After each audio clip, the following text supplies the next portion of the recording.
হতে পারে। হ্যাঁ, রুদ্রাক্ষ কিন্তু একটা ভালো সলিউশন। আমি অনেক মানুষের দেখেছি রুদ্রাক্ষ পরার একটা ভালো মানে ফল হতে পারে। এবারে রুদ্রাক্ষ পড়ার সময় অনেকে বলতে পারেন যে হ্যাঁ বিশেষ কোনো নিয়ম বা আচার মানতে হবে কিনা। দেখুন, আপনারা সবসময় চেষ্টা করবেন একটা ঈশ্বর মানতে বা কমসে কম সোমবার শিবলিঙ্গে অভিষেক করতে। এগুলো করলে ওভারঅলভাবে কিন্তু রুদ্রাক্ষ পড়তেই পারেন, এবং সেখান থেকে যেহেতু ভগবান শিবের একটা আশীর্বাদ হিসেবে রুদ্রাক্ষকে ধরা হয়, তো সেগুলো করলেও কিন্তু রুদ্রাক্ষ থেকে আমরা যথেষ্ট ভালো ফল পেতে পারি। মন্ত্রপাঠ, রুদ্রাক্ষ, মূল পড়লে যদি পড়তে পারেন, তবে মূল পড়লে কিন্তু প্রতি সপ্তাহে সেই মূলকে কিন্তু বদলাতে হবে।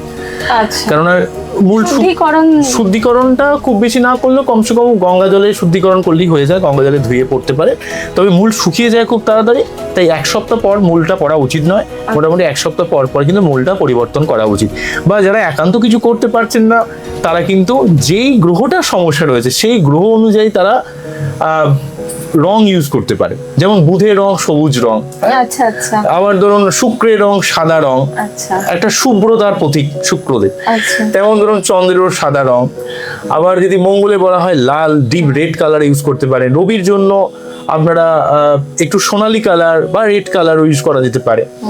আবার যদি আমরা বলি শনির ক্ষেত্রে অবশ্যই নেভি ব্লু বা আকাশি যে ব্লুটা হয় আর কি, লাইট ব্লু যে কালার, সেটা ইউজ করা যেতে পারে। তো এইভাবে আমরা দেখবো বিভিন্ন গ্রহের ক্ষেত্রে বিভিন্ন, বুধের পান্নার ক্ষেত্রে তো বললামই প্রথমে। তো এইভাবে কিন্তু আমরা কিন্তু মঙ্গলের জন্য লাল বললাম। তো এইভাবে বা কেতুর বৃহস্পতির জন্য আমরা সবসময় হলুদ কালারটা একটু বেশি পরিমাণে ইউজ করব। বা অনেক সময় আমরা একটু শাকসবজি খাওয়ার মাধ্যমে বা প্ল্যান্টেশন করার মাধ্যমে বুধের পাওয়ারকে বাড়াবো। বা একটু বাচ্চাদের একটু ভালোবাসা বা বাচ্চাদের একটু ফিল করা, তারা যেটা খেতে ভালোবাসা থেকে দেওয়া, এগুলো করলে কিন্তু আমাদের বাচ্চাদের বুধ অনেক ভালো হয়। তবে মনে রাখতে হবে প্রতিটা গ্রহের একটা বিশেষ বিশেষ কারকতা রয়েছে, সেই অনুযায়ী কিন্তু আমাদের প্রতিকার করা উচিত। যেমন শুক্র মানে হচ্ছে শুভ্রতার প্রতীক, এবং সবসময় মেয়েদের সম্মান করতে হবে, মেয়েদের অ্যাপ্রিসিয়েট করতে হবে, কারণ এবং মানে লাইফ পার্টনারকে সম্মান করতে হবে শুক্রকে ভালো করতে গেলে।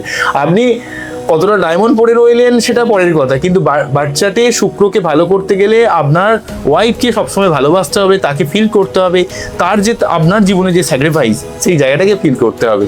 এই জিনিসগুলোকে না করলে কিন্তু কখনোই সঠিকভাবে আমরা কিন্তু কখনোই ফল পেতে পারি না। তাই যেমন রত্নভাবে প্রতিকার করা যেতে পারে, যেমন আমরা মূলের ভাবে প্রতিকার নিতে পারি, তেমন কিন্তু পোশাক পরার মাধ্যমে, তেমন আমাদের কিছুটা আমাদের স্বভাব মানসিকতাকে চেঞ্জ করার মাধ্যমেও কিন্তু আমরা অনেক প্রতিকার করতে পারি। তো এই বিষয়গুলো আমাদের একটু জানা উচিত, বোঝা উচিত। এগুলো করলে কিন্তু আমরা অনেক ভালো ফল পেতে পারি।